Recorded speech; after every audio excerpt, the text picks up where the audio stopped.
Hello, this is David from DN Cognitive Counseling. If you looked at the last few days, I've addressed the beginnings of the book, White Fragility.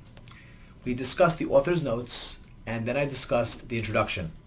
Today I'm going to hit the first chapter of this delightful book. The challenges of talking to white people about racism. We don't see ourselves in racial terms. I am white American, raised in the United States. I have a white frame of reference and a white worldview, and I move through the world with a white experience. Now, I challenge that entire sentence. First off, did you ever hear the term, as Dave Ramsey puts it, redneck? Do you think that people that he's talking about that come from that frame of reference, first of all, do you think that they all agree with each other? Second of all, do you think that they have the same frame of reference that people that grew up in Alaska, or people that grew up in New York, or people that grew up in Canada, or England, or France? When you say a white frame of reference, what in the world are you talking about? What is this white frame of reference? There's two different elements and it seems to be switching back and forth. There's the aspect of how other people judge you. And that nature can lead to some discriminatory aspects. Example, a judge may have a bias and may sentence differently based upon that bias. I'm not even saying it's true, I'm saying it may be true. And if you look at the statistics about that, you could have arguments back and forth. Now, the nature of that is different than saying that a person has a white frame of reference. Now you're talking about not how people look at you, but you as an individual, how you view yourself. And that I find to be asinine. You have a family, and I've made this example before, and I promise I'll make it again because I can see this book's going to do this constantly. You have a family, you have brothers and sisters. Do you all have the same frame of reference even though you grew up in the same house? You see things the same way and you're monolithic in your ideology as being part of the same family? And then people in Massachusetts who grew up there all agree and see things the same way? It's amazing. We don't see everybody voting in the same direction. We don't see people's politics the same direction. And yet she asserts this white frame of reference. Like I would say to her, what the hell is that? What is the white frame of reference? What do white people monolithically all think, and what is this frame of reference?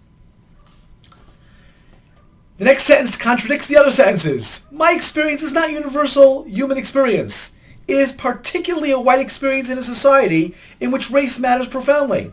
Again, a statement being made without any reason to prove it. And she said earlier, because she did this earlier in the book, she doesn't have to prove anything. She just makes assertions with no proof.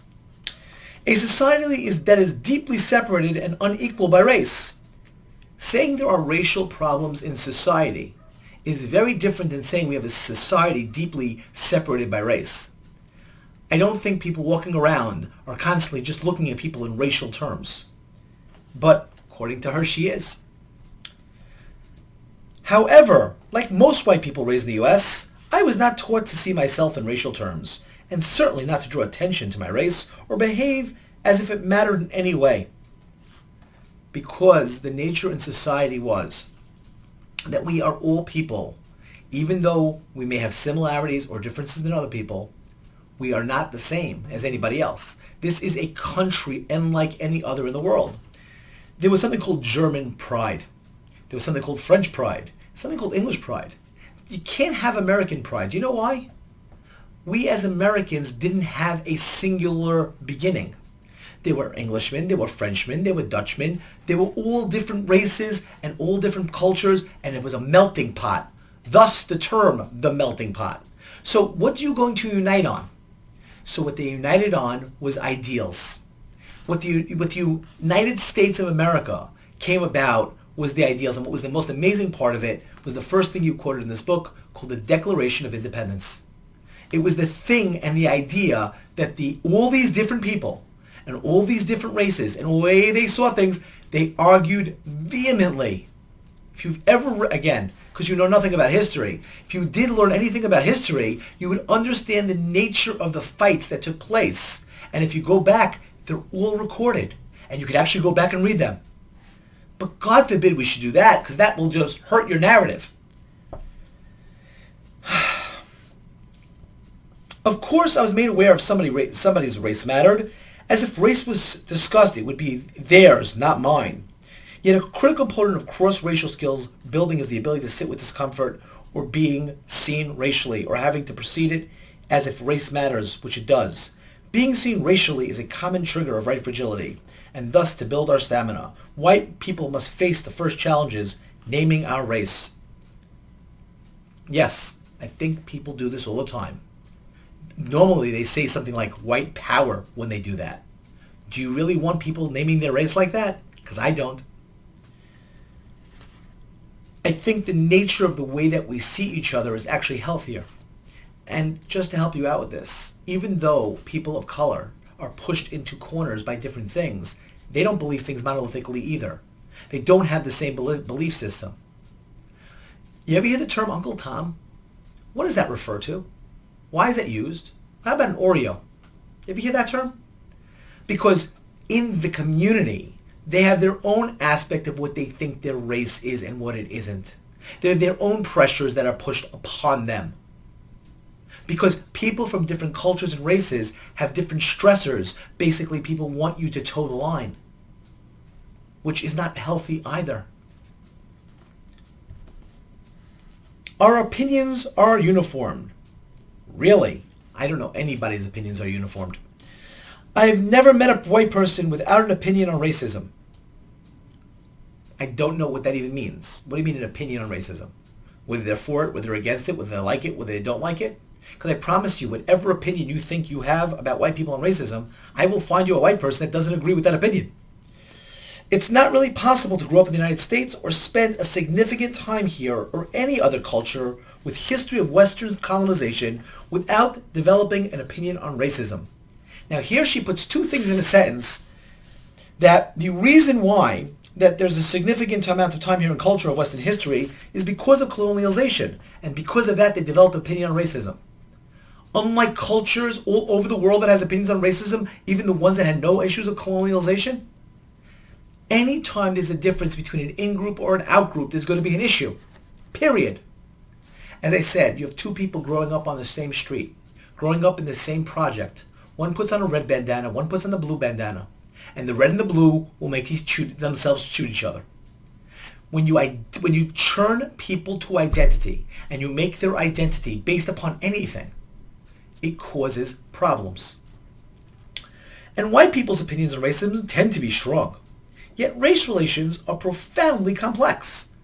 Well, I wish that you would have some complexity in the book, as opposed to making everything sound so uniformly singular.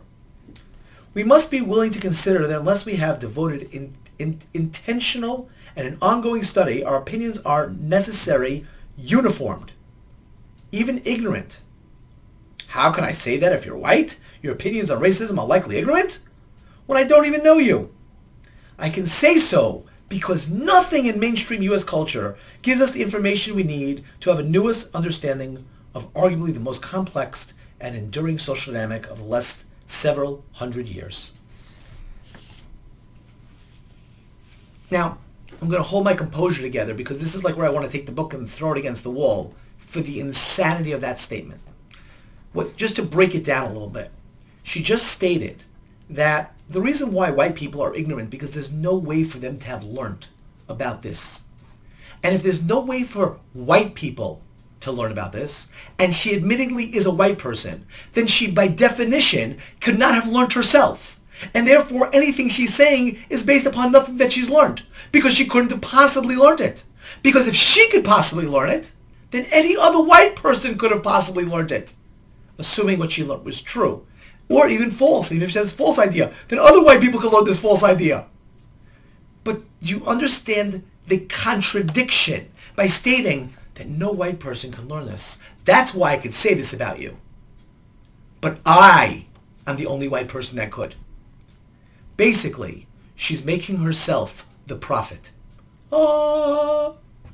She is coming with the gospel to tell us all about what she has learnt from the mountain, because she doesn't even tell you where she gained her knowledge from. All she's saying is she has greater knowledge than every other white person who is blind to this. And she is the prophet coming to share this with all of us, because no other place can you get this information but her, because it can't be gotten anywhere else. At least that's what she's saying. I find that absolutely erroneous. For example, I can be seen as qualified to lead a major or minor organization in this country with no understanding whatsoever of the perspective or experience of people of color. Few, if any, relationships with people of color, and virtually no ability to engage critically with the topic of race. I understand that you went to train people and had bad experiences. And I understand that you may not realize you caused your own bad experiences based upon your presentation. But had you not had that presentation and had a different presentation, you would have gotten a very different result. How do I know that? Because I've done it myself. And when you have the ability to talk to people and have conversations with people, and they hear you and you hear them, it's amazing what you can accomplish. It's absolutely amazing. And the idea is, and the reason why I did this channel to begin with, was to make or to foster some sort of change. Whether it be in parenting, which was the original intent, or the idea is to understand people and not be as judgmental, to perspective take, to understand relationships. And this is probably the most toxic book I've ever read in the name of self-help. And what's scary to me is so many people have jumped onto the bandwagon. I've heard this in professional meetings, this book being quoted. And I'm sitting there going, something here doesn't sound right. And I went to read the book because of that. And I was horrified. I can get through graduate school without ever discussing racism. I don't know what year you went to graduate school, but when I went to graduate school, we discussed racism. I can graduate from law school without ever discussing racism. If you missed lots of law cases and the entire civil rights movement and all the cases like Brown versus the Board of Ed or the Dred Scott decision, I don't know how in the world in law school you missed those, because I didn't go to law school and I know about them. So this idea that she knows because she says it, again, a fabrication of reality. I can go through a teacher education program without discussing racism. There's a great channel on YouTube, and I'm going to link the guy's. He's actually a school teacher, and he absolutely is also talking specifically about this book. He's doing it in a much more nuanced and generalized position. I like going through it word by word, because when you go through something nuanced, you actually don't get the flavor of how bad something is. It's like, oh yeah, they have a couple of bad ideas. I'm sure there's good stuff in the book too. And people have a way of dismissing it. The way I like to go through things is actually to break things down and actually look at what is actually being said. Word for word is the really only way to break something to understand it. Because you can always take somebody else's point of view and misconstrue it.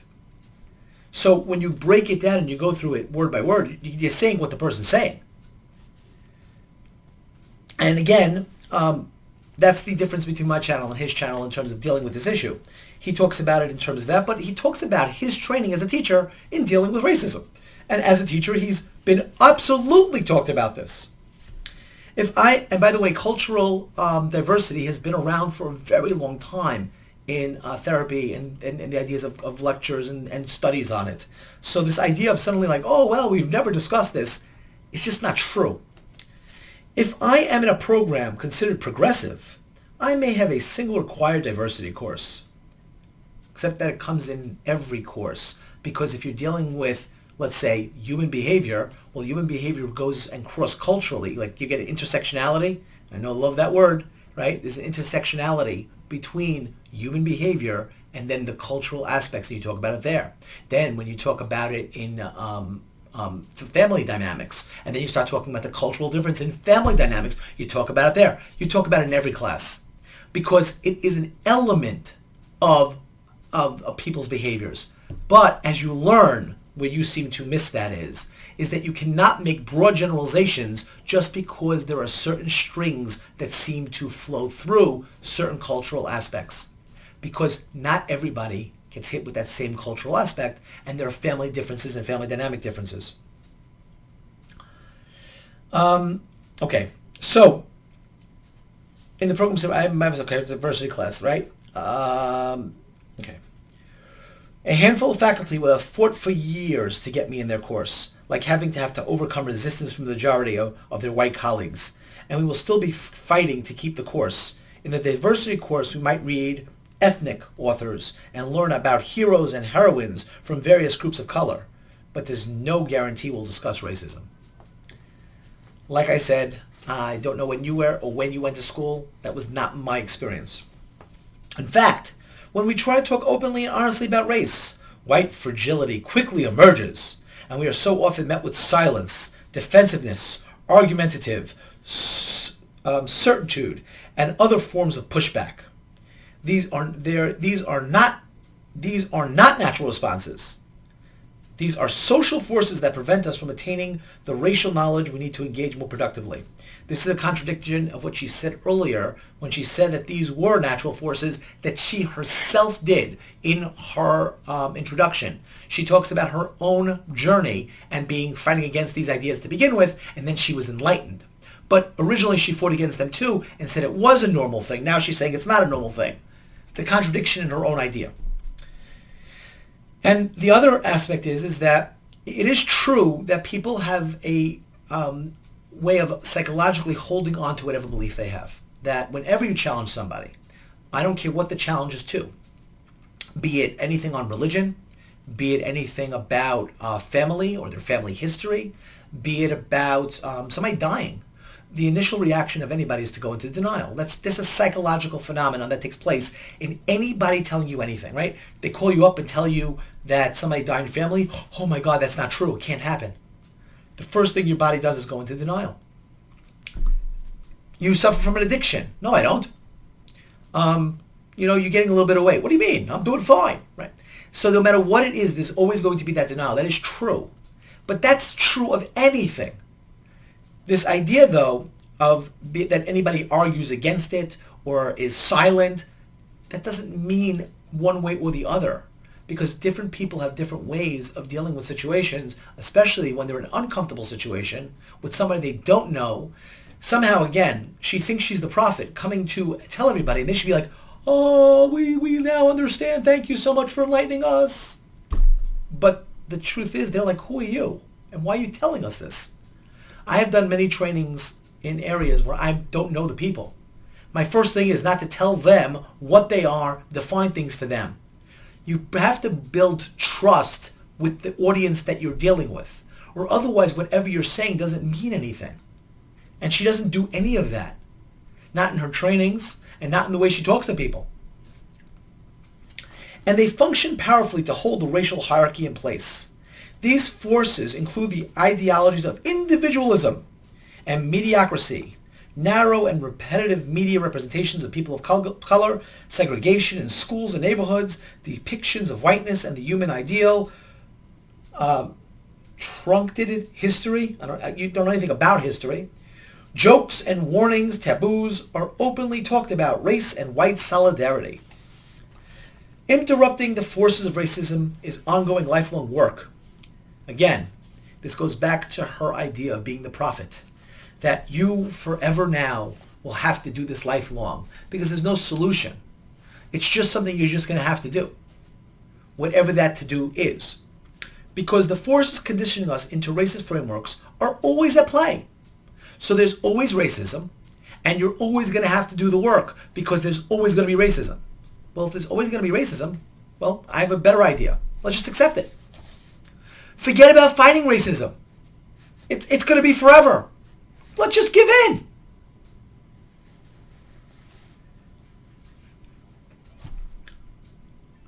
Our learning will never be finished. Yet our simplistic definition of racism as intentional acts of racial discrimination committed by immoral individuals engenders a confidence that we are not a part of the problem and that our learning is thus complete.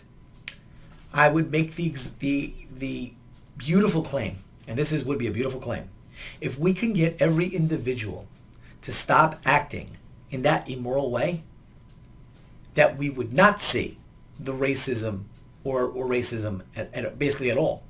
We would be able to get rid of it because what would happen is the natural aspect of the unification. Do you think that there is more mixed marriage today between races or less? If you guess more, you're right. Why do you think that's happening more? Well, because people have accepted in society that these happen. Now, in all areas is it accepted? Absolutely not. Do you know why? Because there's the immoral racism that still exists. There are people out there, and you'll see them comments on YouTube all the time. Those 13%. Anytime you see that, know there's a racist idea right there. Why? Because you're not looking at a person as an individual. You're now doing the same exact garbage that's being done in this book. You are taking those people and saying they are a people, and everything that individual did is now a representation of those people. Everything an individual did is a representation of those people. So if you see a white person doing a racist act, you are responsible for all the white people are responsible for the racist act. Therefore, you're all racist, or you're complicit in the racist system. Well, by that nature, if you're a black person and you're involved in criminal activity, then you are complicit, and every black person that doesn't stop crime is complicit in that. And therefore now, every black person is responsible for black crime. I think that's insane. But people make that mistake all the time when they talk about, look at these people. Not, why is this person doing this? Let's understand the nature of why it's happening and understand the dynamics that took place to help people that it doesn't happen again. No, let's not do that. Let's just broad brush the entire population, say color of skin, and my day is done. That's racism, and that racism still exists today. That racism is still around. It's something we're still fighting. But we don't need to fight that one because we're creating a new one that's much more nuanced, invisible, and irrational because it doesn't need to be proven, as she said earlier in the notes, and she doesn't have to solve the problem. So all she has to do is assert that it's there. You have a lifelong thing. You have to do this forever. Excellent.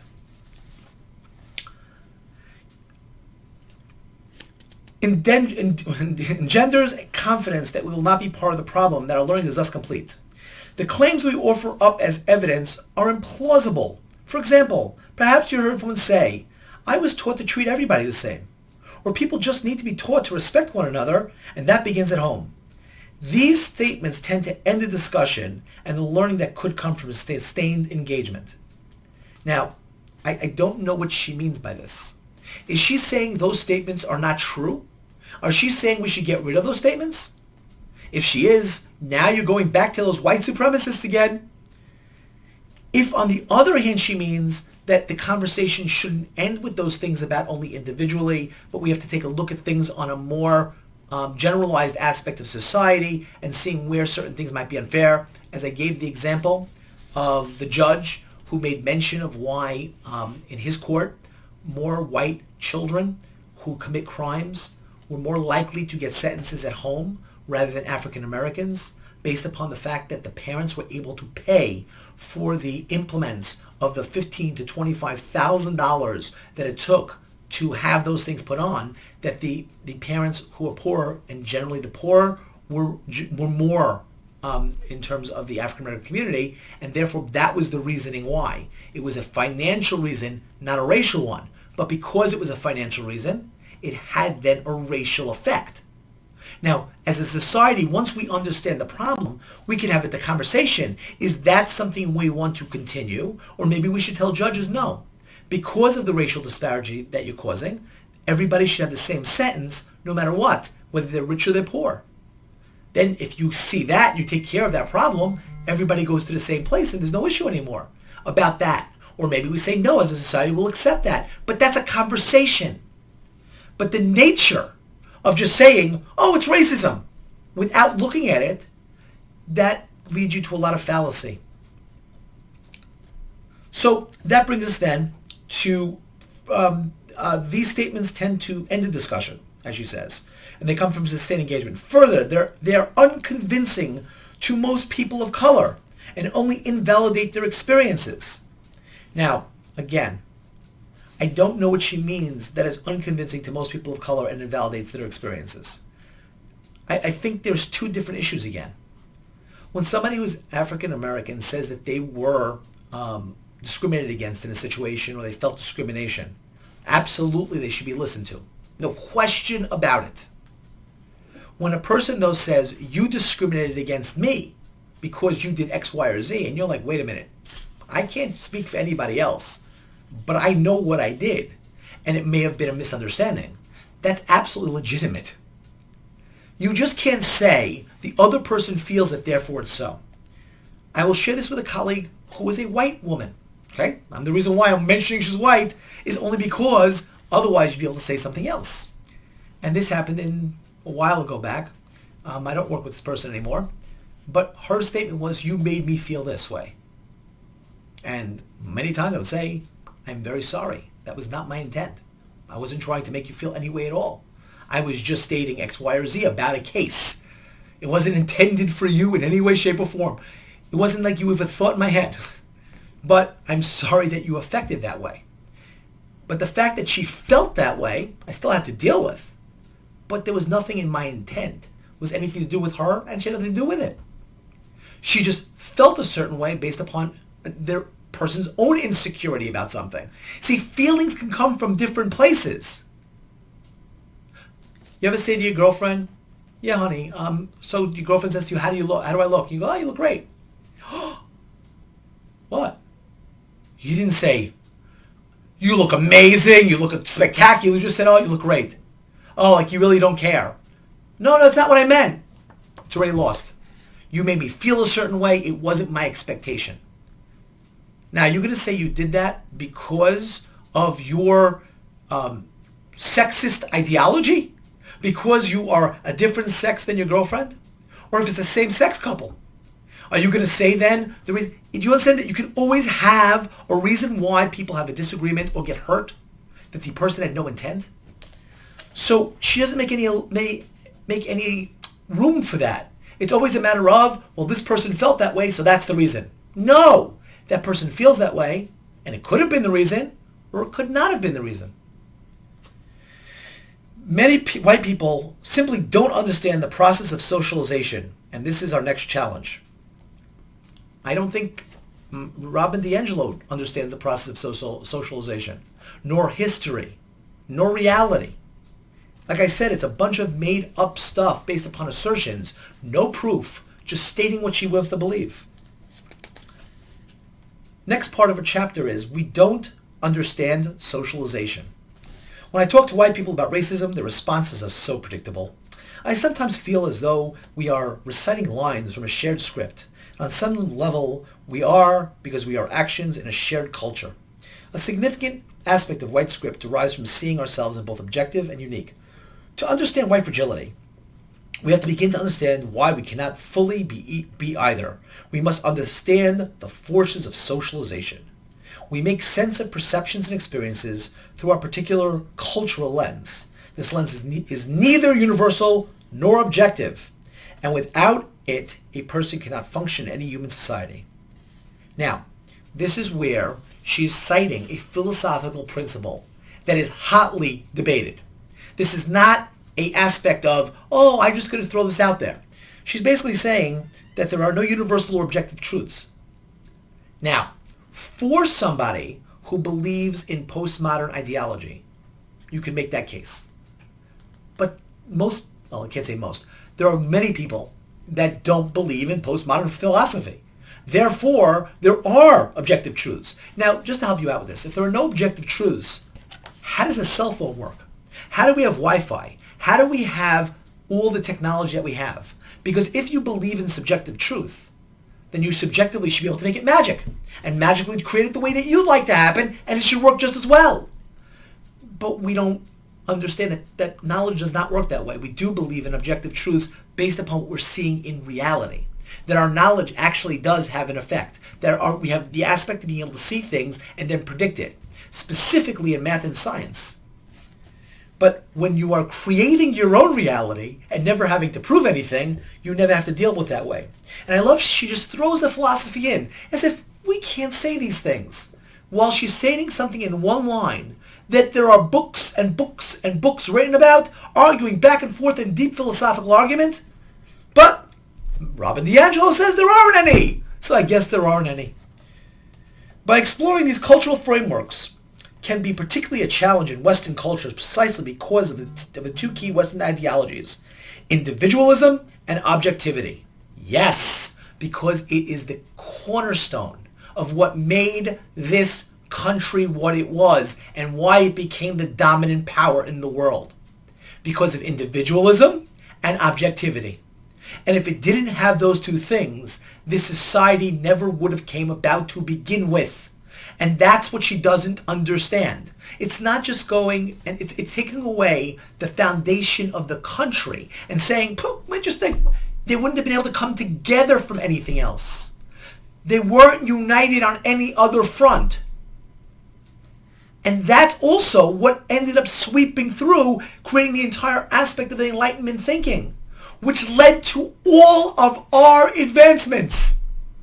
So if you like your Wi-Fi, and you like your TV sets, and you like your heated homes, then you believe in individualism and objectivity. I had a client just recently ask me, he said, why was it that we didn't get this all these technologies like hundreds of thousands of years ago? Why did it take so long? Well, if you understand how those civilizations ran and how knowledge was passed down, you understand why it was so difficult for it to increase. Now we're seeing an exponential growth of knowledge and information. We're also seeing a bunch of exponential growth of something else. But we're not going to talk about that right now. Briefly, individualism holds that we are each unique and stand apart from others, even those within our social groups. Yes. And again, I would challenge Robin DiAngelo to show me that it's not true. But again, she doesn't have to prove anything. She just has to assert it. Objectivity tells us that it's possible to be free of all bias. Now, I would make the argument and state that I don't think you can always be free of all bias. But what you can do is be challenged. By the way, this is why diversity is so important. When you ask the question is, why do we need to have diversity? What is diversity? What's the advantage of diversity? The advantage of diversity is exactly the ability to help me to be objective. Supposing for a minute I come up with a theory about mice in China. And my theory about mice in China is this. And then suddenly somebody who's from China says, excuse me, the issue of your theory goes out the window because I don't have that. I don't see it that way. And I'm going to explain to you why, because I've lived there and I dealt with these mice. So his experience or her experience helps me to be able to learn about that. The same way would be the opposite way. Somebody from China has an idea about us or a thought process, and he gives an opinion or a thesis. We can challenge it based upon our knowledge base. And what happens is as you have people that have dialogue and you challenge each other's point of view, it actually increases. As Socrates put it, two swords crossing each other make the sword sharper. Right? You have this idea that you have, I give you my idea, you give me your idea, we push it against each other and we see and we learn. And that's why college campuses, the idea was for people to vehemently argue with each other over different ideas, that the stronger ideas rise to the top, the weaker ideas get pushed down, and then we learn. Darwin's theory of evolution was not accepted readily. It was fought against vehemently. It's a new idea. They pushed against it. Then it became the norm. Now you have people pushing against that, saying, wait a minute, not so fast, we have some problems with it. David Galertner. And of course it's not, well, David, wow, look what you found out. It's, no, we push against it. Because change is hard for people. There's no question about that. So the nature that we have difficulty with without bias is true. And we all have certain biases, which is the reason when people point out to me something, the first thing I do personally is always try to listen. I could be wrong. Maybe I'm making a mistake. That's why when I ask you to comment on the channel below, I love to hear the comments. My favorite comments have been people that have challenged me on ideas.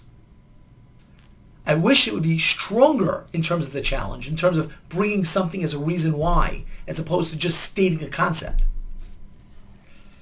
These ideologies make it very difficult for white people to explore the collective aspect of the white experience.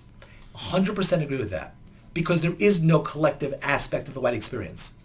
You keep saying the words without saying what it is. What's this collective aspect of the white experience? Individualism is a storyline that creates, communicates, reproduces, and reinforces that concept that each of us is a unique individual and that our group membership, such as race, class, or gender, are irrelevant to our opportunities. Now again, this is conflating two different ideas. I would say that is absolutely correct, that your unique individual group membership is different than your ideas. You could be a black person and be conservative, right? I know Joe Biden seems to disagree, right? Because if you don't vote for him, but the nature of the fact that being what group you're in can have an issue to your opportunities. Meaning whatever group that you're in could have a bearing in what opportunities are presented to you in life. That is true.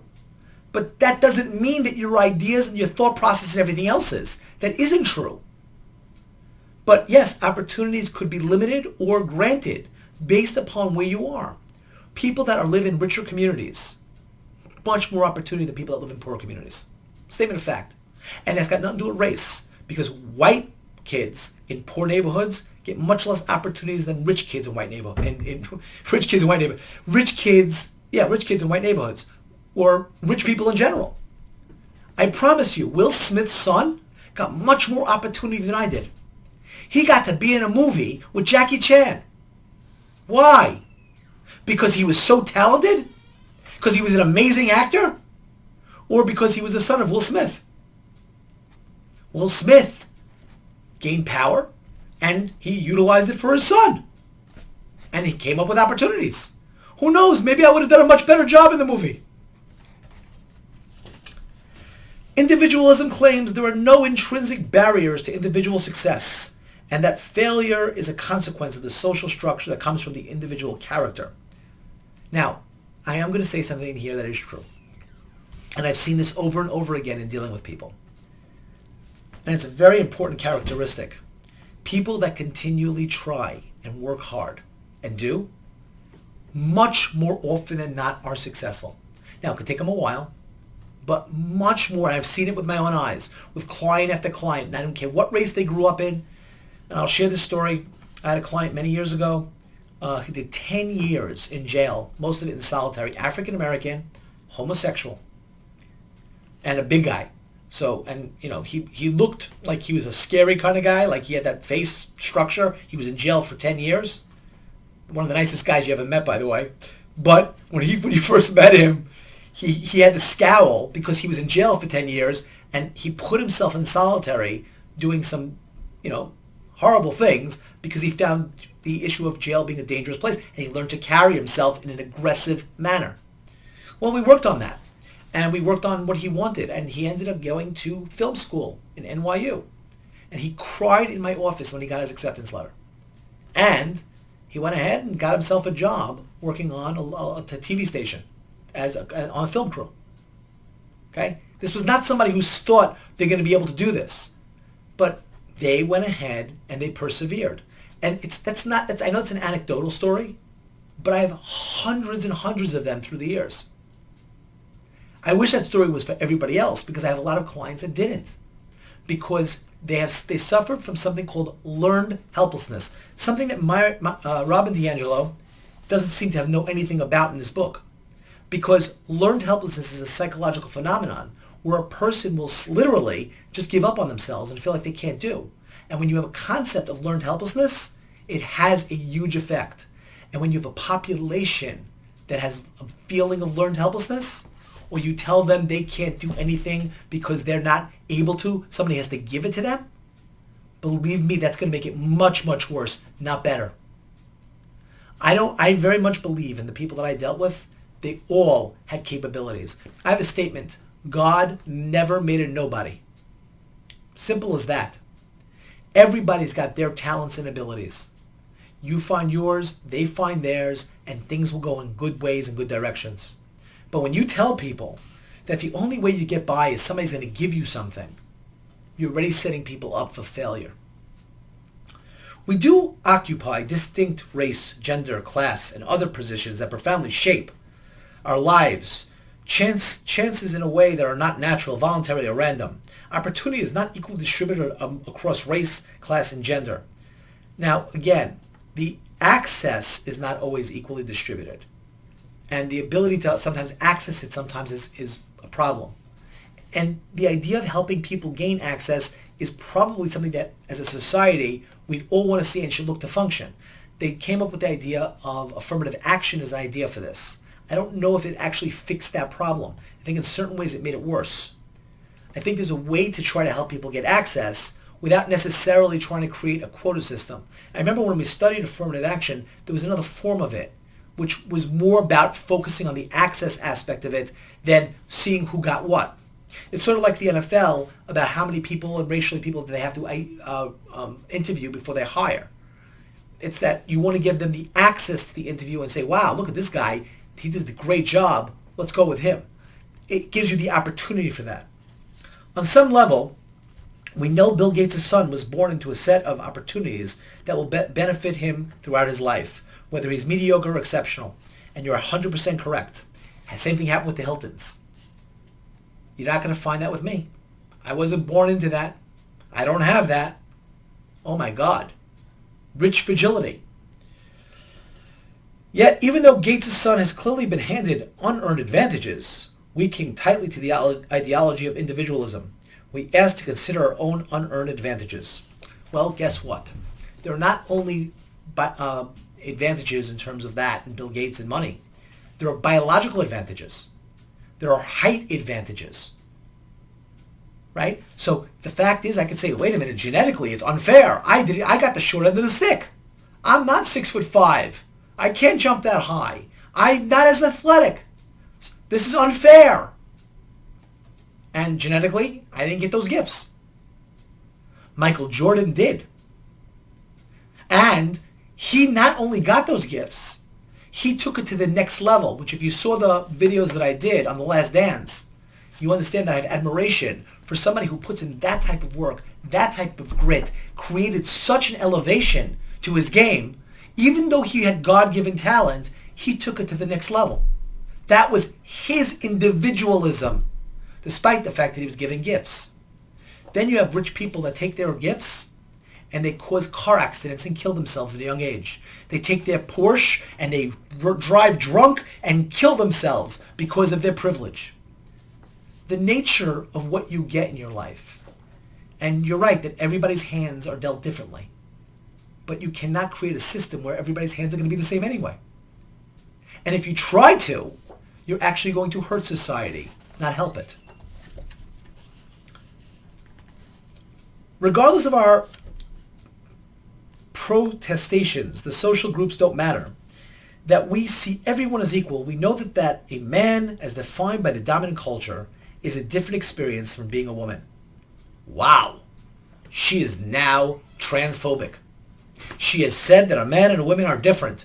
She better not go back to her society there, because she's going to get blasted for that statement. Because what we're being told by the same people that she's talking about is that there is no difference between men and women, and if you want to be one, you could just switch just like that. She just became transphobic in her own book. I think that the one that wrote Harry Potter, J.K. Rowling, she went ahead and made a statement about men being men and women being women and was blasted. So the fact is, she created here right now a problem in her own book about that she's transphobic. We know that to be viewed as old is different from being viewed as young. That might be true, that people will view you that way, but being old and being young are different. My body can't do what it used to do, as much as I like it to. See these hairs? They didn't get that way because I'm young. As much as I'd like them to be the way they were. Rich is different from poor. Able-bodied different from having disabilities. Gay different from heterosexual. And so on. Wow. You mean people are not monolithic? That they have differences? Interesting. These groups matter. But they don't matter naturally. Wrong. If you're disabled or not able, it does matter naturally. If you are homosexual or heterosexual, it matters greatly. Especially to your ninth life function. So this idea of what she's talking about isn't true. All these things do matter. Being rich or poor matters. It matters in terms of what opportunities you're going to have in life and how many. As we're often taught to believe. Rather, we are taught they matter, and the social meaning ascribed to these groups create differences in lived experience. We are taught the social meaning is in myriad ways by a range of people and through a variety of mediums. This training continues after childhood and throughout our lives. Much of it's nonverbal and achieved through watching and comparing ourselves to others. Yes, we get an aspect of being socialized through our lives. We are socialized into these groups collectively. No, we're socialized into these groups individually. And when we have an individual aspect in these groups, we sometimes buck the group. Sometimes we reject the group. Sometimes we say to the group, we're going our own way. In mainstream culture, we all receive the same messages about what these groups mean. Why being in one group is a different experience from being in another.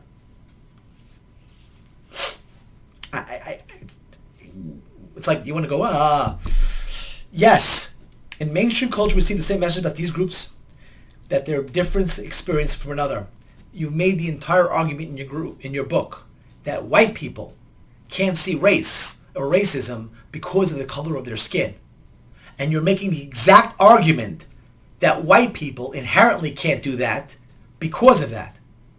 So you can't, again, play it both ways as you do again. And we also know that this is better to be in one of these groups than it is to be the opposite. For example, it is be young rather than old, able-bodied rather than disability, rich rather than poor. Yes. Which is the reason why somebody was looking for the fountain of youth. It's the reason why people seek to be rich. It's the reason why we want to create medicines and the ability to be able to cure people. We don't want people to be sick and dying or disabled. Yes, these things would all be objectively better. And that's the problem again, because you don't believe in objectivity, you believe in subjectivity. Therefore, Miss DiAngelo, I think you should be an old, disabled, poor person. In fact, all the money you made by stealing it from these corporations, you should have to be given away from you because God forbid we would ever want you in that category. So the millions of dollars that you took should go to all the people who don't have access, and you should be poor. And I think we should take parts of you to be able to give to disabled people so that you should be disabled because you don't think it matters what group you're a part of. We gain our understanding of groups, meaning collectively through aspects of society around us and the shared and unavoidable television, movies, news items, song lyrics, magazines, textbooks, schools, religion, literature, stories, jokes, traditions, practice, histories, and so on. These dimensions of our culture shape our group identities. No. If you know anything about what's going on, there's a term. Get woke and go broke. When an institution tries to set an agenda based upon an ideology that goes and bucks the system that people cannot accept, people don't go, people don't buy, people don't accept it. When you make a good story that people can get into and they can relate to, it's very successful, increases a lot, and people want to see it. This idea that you believe that society is created by these things, again, is untrue. It is true there's an element of it that you have the ability to shape, but it has to be first that it's there. Otherwise, you can't shape it. So I'm going to stop here. Just to give people the ability to absorb some of this. I'm in the beginning of this is going on the 11th page of the book in the first chapter. And tomorrow I will try to finish up the first chapter in a shorter video so that you guys could absorb this on some level and hopefully be able to spread as much of facts to people so that they don't get indoctrinated by this.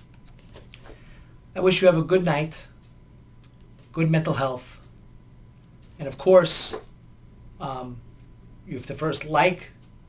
If you disagree, leave me a comment, subscribe, the Subcribe-star link to become a patron, and share, more importantly than anything else.